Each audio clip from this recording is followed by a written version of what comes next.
എല്ലാവർക്കും നമസ്കാരം. ഇന്ന് നമ്മൾ തയ്യാറാക്കുന്നത് വളരെ സിമ്പിൾ ആയിട്ടുള്ള ഒരു കാരമൽ പുഡിംഗ് ആണ്.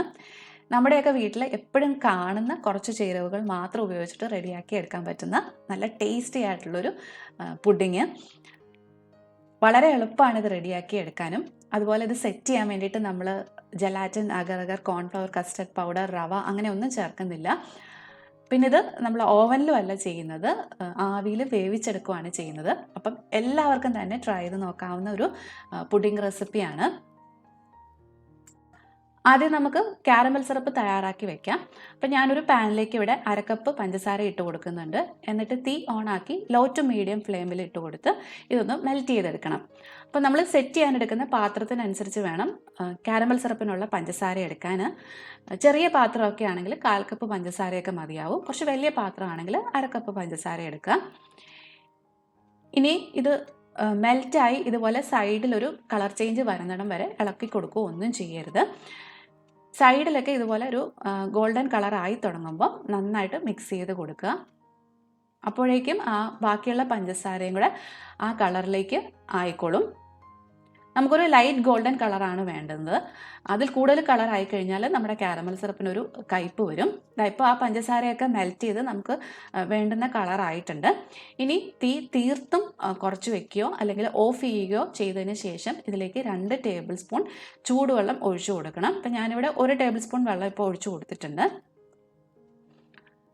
തണുത്ത വെള്ളം ഒഴിച്ചു കൊടുക്കാതിരിക്കുന്നതാണ് നല്ലത്. കാരണം ഷുഗർ സിറപ്പ് നല്ല ചൂടായി ഇരിക്കുന്നത് കൊണ്ട് തന്നെ നമ്മൾ തണുത്ത വെള്ളം ഒഴിച്ചു കൊടുക്കുമ്പോൾ പെട്ടെന്ന് ഇത് പൊട്ടിത്തെറിച്ച് നമ്മുടെ ദേഹത്തൊക്കെ ചിലപ്പം പൊള്ളലൊക്കെ വരാൻ ചാൻസ് ഉണ്ട്.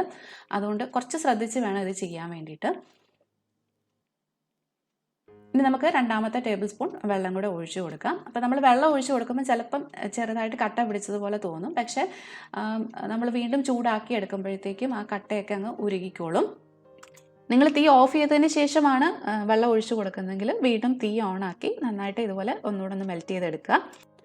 അപ്പോൾ നമ്മുടെ കാരമൽ സിറപ്പ് ഇവിടെ റെഡിയായി വന്നിട്ടുണ്ട്. ഇനി നമുക്ക് തീ ഓഫ് ചെയ്യാം. ഓഫ് ചെയ്ത ഉടനെ തന്നെ നമ്മളിത് സെറ്റ് ചെയ്യാനുള്ള പാത്രത്തിലേക്ക് ഒഴിച്ചു കൊടുക്കണം. ഉടനെ തന്നെ ഒഴിച്ചില്ലെങ്കിൽ ഈ പാത്രത്തിലിരുന്നത് വീണ്ടും കട്ടിയായി പോകും. അപ്പം ഞാൻ സെറ്റ് ചെയ്യാൻ വേണ്ടിയിട്ട് ഇതുപോലൊരു പാത്രമാണ് എടുത്തിരിക്കുന്നത്. ഇതിൻ്റെ എല്ലാ ഭാഗത്തും നന്നായിട്ട് ഞാനൊന്ന് നെയ്യ് തടവി കൊടുത്തിട്ടുണ്ട്. നെയ്യോ എണ്ണയോ ബട്ടറോ ഏത് വേണമെങ്കിലും ഉപയോഗിക്കാം. അതിനുശേഷം ഇതിലേക്ക് നമുക്ക് ഈ കാരമൽ സിറപ്പ് ഒഴിച്ച് എല്ലായിടത്തും ഒന്ന് സ്പ്രെഡായി ആക്കിയെടുക്കണം. എന്നിട്ട് ഒരു 2-3 മിനിറ്റിനുള്ളിൽ തന്നെ ഈ കാരമൽ സിറപ്പ് അതിൽ സെറ്റ് ആയിക്കോളും. പിന്നെ പാത്രം എടുക്കുമ്പം സ്റ്റീലോ അലുമിനിയോ അല്ലെങ്കിൽ ഇതുപോലത്തെ നോൺ സ്റ്റിക്ക് പാത്രമോ ഒക്കെ എടുക്കാം. ഗ്ലാസ് പാത്രങ്ങളാണെങ്കിൽ നല്ല കട്ടിയുള്ള പാത്രങ്ങൾ തന്നെ എടുക്കുക. അതായത് ചൂട് വരുമ്പം പൊട്ടിപ്പോകാത്ത വിധം ഉള്ള പാത്രം എടുക്കുക.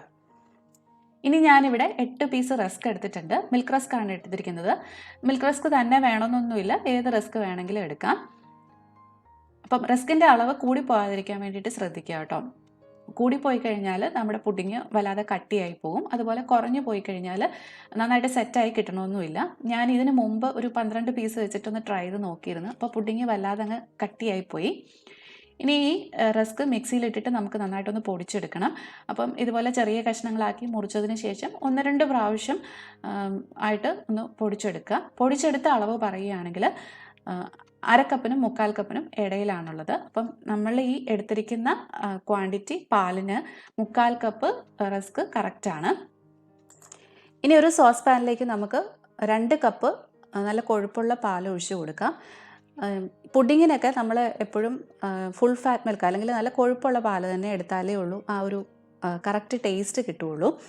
ഇതിലേക്ക് ഇനി നമ്മൾ 1/4 കപ്പോളം പഞ്ചസാരയും കൂടെ ചേർത്ത് കൊടുക്കുന്നുണ്ട്. അപ്പം കാരമൽ സിറപ്പിൻ്റെ മധുരവും ഇതും കൂടെയൊക്കെ ആകുമ്പോൾ 1/4 കപ്പ് നല്ല കറക്റ്റായിട്ടുള്ള മധുരമാണ്. ഇതിനി നന്നായിട്ടൊന്ന് മിക്സ് ചെയ്ത് കൊടുക്കുക. അതിനുശേഷം അടുപ്പിലേക്ക് വെച്ച് കൊടുത്ത് ഒന്ന് ചൂടാക്കി എടുക്കണം. ഇപ്പോൾ പാല് നല്ലപോലെ ഒന്ന് ചൂടായി ചെറിയ തിളയൊക്കെ അവിടെ ഇവിടെയായിട്ട് വന്ന് തുടങ്ങിയിട്ടുണ്ട്. ഈ ഒരു സമയം നമുക്ക് ഇതിലേക്കൊരു 1/2 മുതൽ 1/4 ടീസ്പൂണോളം നെയ്യ് ചേർത്ത് കൊടുക്കാം. നെയ്യ് അല്ലെങ്കിൽ ബട്ടർ വേണമെങ്കിലും ചേർത്ത് കൊടുക്കാം. ആ പാലിൻ്റെ ചൂട് കൊണ്ട് അത് ഉരുകി ആ പാലിലേക്ക് നന്നായിട്ട് മിക്സായി കിട്ടിക്കോളും.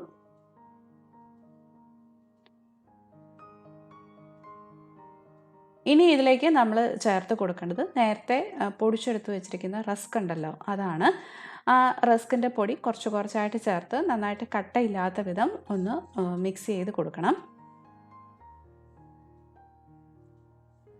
ഒരു 3 തവണയായിട്ട് ഞാൻ ആ റസ്കിൻ്റെ പൊടി മുഴുവൻ ഇതിലേക്ക് ചേർത്ത് കൊടുത്തിട്ടുണ്ട്. എന്നിട്ട് നന്നായിട്ട് കട്ടയില്ലാത്ത വിധം യോജിപ്പിച്ചെടുത്തിട്ടുമുണ്ട്. ഇനി ഒരു 2-3 മിനിറ്റും കൂടെ ഇതുപോലെ കൈ വിടാതെ ഇളക്കി കൊടുത്തുകൊണ്ടിരിക്കുക. ഇളക്കി കൊടുത്തില്ലെങ്കിൽ ഇത് പെട്ടെന്ന് അടിയിൽ പിടിക്കും. അപ്പോൾ ആ 2-3 മിനിറ്റും കൊണ്ട് ഈ പാല് കുറച്ചൊന്ന് കുറുകി വരും. ഒരുപാടങ്ങ് കുറുകേണ്ട ആവശ്യമൊന്നുമില്ല. ഒത്തിരി കുറുകി കഴിഞ്ഞാൽ പുഡിങ്ങും കട്ടിയായി പോകും. ചെറുതായിട്ടൊന്ന് കുറുകി കിട്ടിയാൽ മതി. ഇത്രയൊക്കെ കുറുകിയാൽ മതി. നിങ്ങൾക്കത് കാണുമ്പോൾ മനസ്സിലാവുന്നുണ്ടാവും പാല് കുറുകി വരുന്നത്. ഇനി നമുക്ക് തീ ഓഫ് ചെയ്യാം. ഓഫ് ചെയ്തതിന് ശേഷം ഒരു 1-2 മിനിറ്റും കൂടി ഇതുപോലെ പാട ചൂടാതിരിക്കാൻ വേണ്ടിയിട്ട് ഒന്ന് ഇളക്കി കൊടുക്കുക. അതിനുശേഷം ഒരു 5 മിനിറ്റ് നമുക്കിതൊന്ന് മാറ്റി വയ്ക്കാം. അപ്പോഴത്തേക്കും ആ പാലിൻ്റെ വലിയ ചൂടൊന്ന് മാറിക്കിട്ടും. അപ്പോൾ പാല് തണുക്കുന്ന സമയം കൊണ്ട് നമുക്ക് മുട്ടയൊക്കെ ഒന്ന് ബീറ്റ് ചെയ്തെടുക്കണം. ഒരു വലിയ മുട്ടയാണ് ഞാൻ എടുത്തിരിക്കുന്നത്. അതിൽ ഉണ്ണി പൊട്ടിപ്പോയതുകൊണ്ടാണ് കേട്ടോ ഒരുപാട് ഇങ്ങനെ തോന്നുന്നത്. ഒരു മുട്ടയേ ഉള്ളൂ. ചെറിയ മുട്ടയാണെങ്കിൽ നിങ്ങൾക്ക് 2 വരെയൊക്കെ എടുക്കാം. അത് നന്നായിട്ടൊന്ന് ബീറ്റ് ചെയ്ത് കൊടുക്കുക. അതിനുശേഷം ഇതിലേക്ക് നമുക്ക് 1 ടീസ്പൂണോളം വാനില എസൻസും കൂടെ ചേർത്ത് കൊടുക്കാം. എന്നിട്ട് അതും കൂടെ ഒന്ന് മിക്സ് ചെയ്ത് എടുക്കുക. ഇനി ഈ മുട്ടയുടെ കൂട്ടിലേക്ക് വേണം നമ്മൾ നേരത്തെ റെഡിയാക്കി വെച്ചിരിക്കുന്ന പാലിൻ്റെ മിക്സ് ചേർത്ത് കൊടുക്കാനായിട്ട്. കുറച്ചായിട്ട് ചേർത്ത് ഇതുപോലെ യോജിപ്പിച്ചെടുക്കുകയാണ് ചെയ്യേണ്ടത്. പാല് ചൂടോടെ ഇരിക്കുന്നതുകൊണ്ട് തന്നെ പെട്ടെന്ന് നമ്മൾ ഒരുമിച്ച് മുട്ടയിലേക്ക് ചേർത്ത് കൊടുത്താൽ ആ മുട്ട ചെറുതായിട്ട് വെന്ത പോലെയൊക്കെ നമുക്ക് തോന്നും. അപ്പോൾ അത് ഒഴിവാക്കാൻ വേണ്ടിയിട്ടാണ് ഇതുപോലെ കുറച്ചായിട്ട് ചേർത്ത് മിക്സ് ചെയ്ത് കൊടുക്കേണ്ടത്. ഇപ്പോൾ ആ പാലിൻ്റെയും മുട്ടയുടെയും കൂട്ട് മുഴുവൻ ഞാൻ നന്നായിട്ട് മിക്സ് ചെയ്തെടുത്തിട്ടുണ്ട്. ഇതിനി നമുക്ക് സെറ്റ് ചെയ്യാനുള്ള പാത്രത്തിലേക്ക് ഒഴിച്ചു കൊടുക്കാം. അപ്പോൾ നമ്മൾ നേരത്തെ ഒഴിച്ചു വെച്ചിരുന്ന കാരമൽ സിറപ്പൊക്കെ കണ്ടോ നല്ലപോലെ സെറ്റായി കിട്ടിയിട്ടുണ്ട്. ഇതിൻ്റെ മേലയിലേക്ക് നമുക്ക് ഈ പാലിൻ്റെ മിക്സും കൂടെ ഒഴിച്ചു കൊടുക്കാം. അപ്പോൾ ഒഴിച്ചു കൊടുക്കുമ്പം അതിൻ്റെ ആ ഒരു കൺസിസ്റ്റൻസി ഒന്ന് ശ്രദ്ധിച്ചോളൂ. ഇനി ഇതിൻ്റെ മുകൾ ഭാഗം ഒരു അലുമിനിയം ഫോയിൽ വെച്ചിട്ട് കവർ ചെയ്ത് കൊടുക്കാം. അടപ്പുണ്ടെങ്കിൽ അടപ്പ് വെച്ചിട്ട് അടച്ചു കൊടുത്താലും മതി. എന്നിട്ട് നമ്മളിത് ആവി കയറ്റി വേവിച്ചെടുക്കുകയാണ് ചെയ്യുന്നത്. സ്റ്റീമർ ഉണ്ടെങ്കിൽ സ്റ്റീമറിൽ ആവി കയറ്റി എടുക്കാം. ഞാനിപ്പം ഇതുപോലെ പഴയ ഒരു പാത്രത്തിൽ വെച്ചിട്ടാണ് ആവി കയറ്റി എടുക്കുന്നത്. അതിൻ്റെ താഴ്ഭാഗത്ത് കുറച്ച് വെള്ളം ഒഴിച്ചതിന് ശേഷം ഒരു സ്റ്റാൻഡ് വെച്ച് കൊടുത്തിരിക്കുകയാണ്. സ്റ്റാൻഡ് ഇല്ലെങ്കിൽ തിരികെ വെച്ച് കൊടുത്താലും മതി. എന്നിട്ട് തീ കൂട്ടി വെച്ച് വെള്ളം തിളച്ച് ആവി വന്ന് തുടങ്ങുമ്പോഴത്തേക്കും തീ ലോ ടു മീഡിയം ഫ്ലെയിമിലേക്ക് മാറ്റുക.